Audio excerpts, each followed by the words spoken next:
Guys, when was the most recent time you cried? I woke up on my daughter's 5th birthday to the sound of her excited giggles and the feel of her small hands shaking me awake. "Daddy! Daddy! Wake up!" she exclaimed, her voice filled with the pure joy that only a child could have. Her bright eyes sparkled as she hovered over me, her energy infectious. It was a moment I'd been looking forward to, knowing how much this day meant to her. She'd been asking for a princess tea party for what felt like forever, and I wanted to make this birthday extra special. Among her presents was something that surprised her, a large, adult-sized princess dress. Her eyes widened in amazement when she saw it. "What is this, Daddy?" she asked, her curiosity piqued. I smiled at her and said, "Well, to go to a princess tea party, I need to be a princess too, right?" Her face lit up with pure delight. Without hesitation, she grabbed the dress and practically squeezed me into it herself, so eager to see me transformed into a princess alongside her. We spent the morning together, making iced tea and setting up her little tea set. Every few minutes, she'd burst into giggles, telling me over and over that this was the best birthday ever. Seeing her so happy made everything worth it. As the day came to a close, I tucked her into bed, feeling the warmth of her tiny arms wrapped tightly around me. "Please don't leave, Daddy," she whispered, her voice soft and sleepy. I sat beside her, telling her stories until she drifted off, her breathing becoming slow and steady. But later that night, when the house was quiet and dark, the weight of reality crashed down on me. I broke down in tears, the emotions I'd held at bay all day overwhelming me. My wife, Rachel, and I were in the middle of a bitter divorce, and she was determined to take our daughter from me. Rachel was an alcoholic, and our marriage had been crumbling under the weight of her addiction for years. But now she was fighting for full custody of our little girl, and I knew she would stop at nothing to get it. Rachel's brother, Matt, was a ruthless lawyer, the kind of man who had never lost a case. His reputation alone was enough to make me uneasy, but it was the stories I'd heard about him that truly terrified me.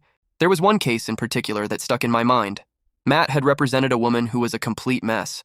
A long history of alcohol abuse, no job, and living in a rundown part of town. She had 3 kids, and their father, who seemed perfect on paper, was trying to get full custody. He had a stable 9-to-5 job, a good income, and a nice apartment. The only downside was that his place wasn't big enough for all 3 kids. Everyone thought he was a shoo-in for custody. But then Matt got involved. He systematically dismantled the father's case, piece by piece. He brought in character witnesses who spoke about how the mother was turning her life around, how much she loved her children. He painted her as a hero, battling her demons for the sake of her kids. The most shocking part was how Matt spun her addiction into a positive. He argued that her struggles made her more empathetic, more determined to protect her children from making the same mistakes she had. He convinced the court that her tough life had made her a stronger, more loving parent. And, against all odds, Matt won. The mother got custody. Knowing what Matt was capable of filled me with dread. If he could win a case like that, what chance did I have? What chance did I really have? The odds felt insurmountable, but I knew I had to fight for my daughter, Lily. I couldn't let Rachel's lies and manipulations tear us apart. No matter how formidable Matt was as a lawyer, I had to try. During the court proceedings, Rachel twisted the truth in ways that made my stomach churn. She lied, bold-faced, with a confidence that was both astonishing and terrifying. She painted me as the villain, claiming I was drunk all the time and incapable of caring for Lily. The irony of it all was suffocating. Rachel was the one with the drinking problem, but she had the nerve to accuse me of it. She told this elaborate story about how I was some irresponsible, stumbling drunk, and then she went further, accusing me of mistreating her throughout our marriage. According to Rachel, I was verbally abusive, constantly tearing her down and making her life miserable. None of it was true, but she played the part of the victim to perfection, complete with tearful eyes and a trembling voice. Rachel even stooped so low as to accuse me of neglecting Lily. She made me out to be a careless father who couldn't be bothered to look after his own child. The lies cut deep, and as she spoke, I could feel the weight of the courtroom's judgment pressing down on me. But the worst part was Matt. He was relentless, twisting every piece of evidence, every shred of testimony, to make me look like the worst father imaginable. He brought in witnesses, people I barely knew, who claimed they had seen me drunk or heard me yelling. Their testimonies were fabricated, but Matt was so skilled at presenting them that they sounded plausible, even to me. Then came the moment I had both dreaded and hoped for. Lily was called to the stand. My heart pounded in my chest as I watched my little girl walk to the front of the courtroom. She was so small, so innocent, sitting there in that big chair, surrounded by adults who were battling over her future. The judge asked her a few gentle questions, and then it was her turn to speak. My breath caught in my throat as she began. "I love my daddy so much," she said, her voice clear and unwavering. "He's the best daddy in the whole world. He makes me good food every day, and he reads bedtime stories to me every night. I want to stay with Daddy." My eyes welled up with tears. Lily's words were simple, but they cut through all the lies like a knife. She didn't understand the complexities of the legal battle, but she knew what it felt like to be loved and cared for. When the judge asked her about Rachel, Lily hesitated for just a moment before speaking. "Mommy loves me too," she said, her tone a little softer. "But she doesn't like to play dolls with me. She sleeps a lot and I can't wake her up. And sometimes she gets mad and yells. But Daddy never yells." Her honesty was heartbreaking, her innocence piercing through the courtroom's tension. Lily had no idea how much was riding on her words, but she spoke her truth with a courage that left me in awe. As she left the stand and returned to sit with me, I hugged her tightly, whispering how proud I was of her. In that moment, I knew her testimony had struck a chord. Lily's words, in all their simplicity and sincerity, had the power to reveal the truth, cutting through the web of lies Rachel and Matt had spun. This was something even Matt couldn't fake. Lily's testimony had been a turning point in the case, a moment of pure truth that had cut through the lies and deceit Rachel and her brother had carefully constructed. For the first time in a long while, I felt a glimmer of hope. The judge had listened, and it seemed like the tide was beginning to turn in my favor. But as the case dragged on, Rachel's desperation only grew. She resorted to more extreme measures, faking injuries and claiming I was the one who had hurt her. It was a shocking move, but one that ultimately backfired. As her lies became more elaborate, the inconsistencies in her stories began to unravel. My lawyer was prepared. He played the recordings I had made of my phone calls with Rachel, where her true nature was on full display. In those recordings, Rachel's voice was slurred, her words laced with anger and irrationality. She yelled, she threatened, and the mask she had worn in court began to slip. The most damning evidence, however, came when my lawyer presented photos and videos of Rachel arriving drunk to supervise visits with Lily. The footage was undeniable. There she was, stumbling and incoherent, making a scene in front of everyone. The video was played in its entirety, and I watched as Rachel's face drained of color. She shrank in her seat, trying to make herself as small as possible, her confidence evaporating as the courtroom saw her for who she really was. Rachel tried to interrupt, to explain away the recordings and photos, but her protests were weak and desperate. It was clear to everyone in the courtroom that her facade was crumbling. The final blow came when my lawyer called one of Rachel's own friends to the stand. This friend, visibly uncomfortable, reluctantly admitted that Rachel had a serious drinking problem. She confessed that Rachel had often confided in her, expressing guilt over the way she had manipulated the court case. The friend even mentioned how Rachel had laughed about turning my own parents against me. The courtroom fell silent as the weight of this testimony settled over everyone present. For the first time, Matt looked visibly flustered. His calm, controlled demeanor was shaken, and it was clear he was struggling to regain control of the situation. But the damage was done. The judge's expression grew stern as he looked at Rachel, his disapproval evident. Rachel's desperation reached a fever pitch.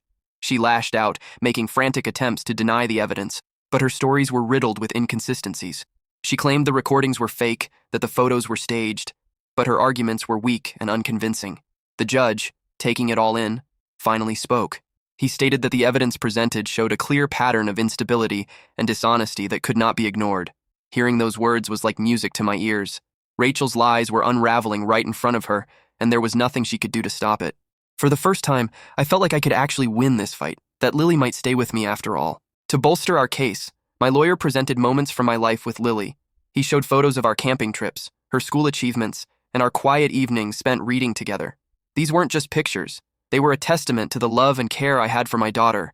They stood in stark contrast to the chaos Rachel had brought into our lives. The tension in the courtroom was palpable during that final session.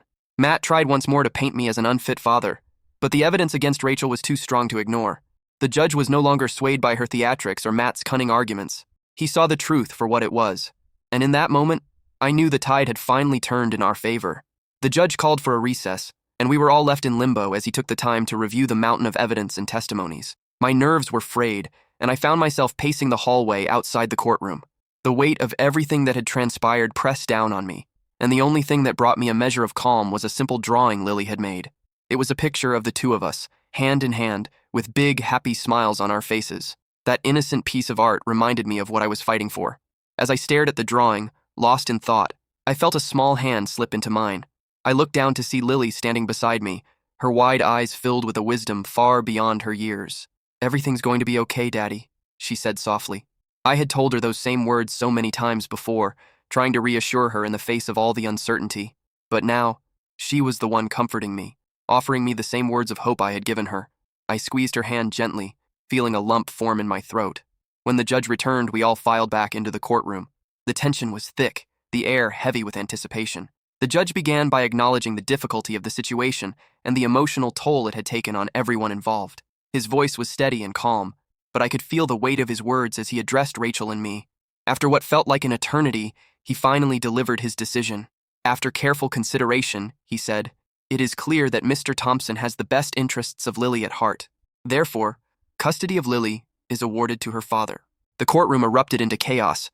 Rachel began to scream, her voice filled with anger and disbelief. The judge banged his gavel loudly, calling for order, but I barely heard any of it.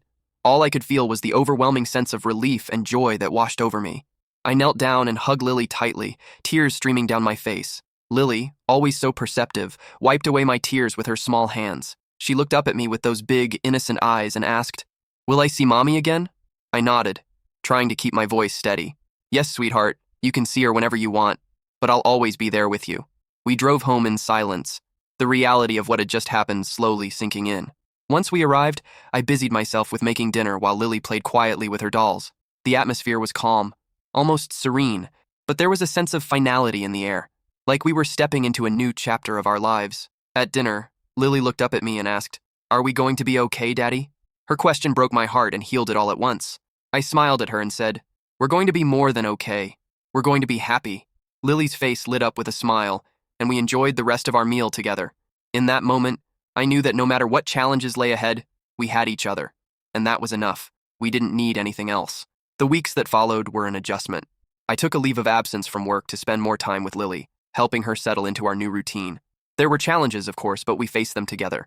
Every day we found our rhythm, learning how to navigate this new life we had been given. And in the quiet moments when it was just the two of us, I knew that we were going to be just fine. We had made it through the storm, and now, with the clouds finally parting, we could see the sun shining through. We began to settle into a rhythm, finding joy in the simple moments that filled our days. We went on long walks, visited the park, and spent hours reading stories and playing games. The laughter that echoed through our home was a constant reminder that we were healing, little by little. One evening, as Lily and I were cuddled up on the couch watching a movie, she looked up at me with a serious expression that made my heart skip a beat. Her eyes, usually so bright and full of life, were filled with a question she had been holding inside for some time. "Daddy," she asked softly, "why doesn't Mommy want to be with us?" I struggled to find the right words. How could I explain something so complicated to someone so young? I took a deep breath and tried to keep my voice steady. "Sweetheart, your Mommy loves you very much," I began. "She's just going through some tough times right now, and she can't take care of you the way you need. But that doesn't mean she doesn't love you." Lily nodded, her small face thoughtful as she processed what I had said. Then, with the innocence only a child could possess, she looked up at me and said, "I'm glad I have you as my dad." She snuggled closer to me, and I wrapped my arms around her, holding her tight. In that moment, I realized that there would still be hard days ahead, days when the questions would be more difficult and the answers more elusive. But I also knew that we would face them together. We had already come so far, and we would keep moving forward, step by step. Every year on Lily's birthday, we kept up our special tradition, a princess tea party, just the two of us. It was our thing, a celebration of our bond and the love we shared. No matter what else changed, that tradition remained a constant, a reminder of the journey we had taken together. Years passed, and one day, Lily came home from school with the biggest smile on her face. She had won an award for being the best reader in her class, and the pride in her eyes was undeniable. My heart swelled with pride, and I couldn't help but beam as she ran to her room and returned with a shiny certificate in her hands. "Look, Daddy!" she exclaimed, her voice bursting with excitement. "Can we put it up on the wall?" "Of course we can," I said, grabbing a frame and helping her hang the certificate in a place of honor. As I looked at the certificate, my mind drifted back to the journey we had been on, the struggles, the tears, and the triumphs. Life had finally settled into a happy routine, and every challenge we had faced was worth it just to see Lily so full of joy. I had gone back to work, juggling the demands of my job with being a full-time dad. It wasn't always easy. There were days when I felt overwhelmed, when the weight of responsibility seemed too much to bear. But then I would look at Lily, thriving in school, making friends, and growing more confident with each passing day. She was my proof that we were doing all right, that we had not only survived but had found a way to thrive. Watching her grow, seeing her smile, I knew that every sacrifice, every sleepless night, and every difficult conversation had been worth it. We had each other, and in the end, that was all that mattered.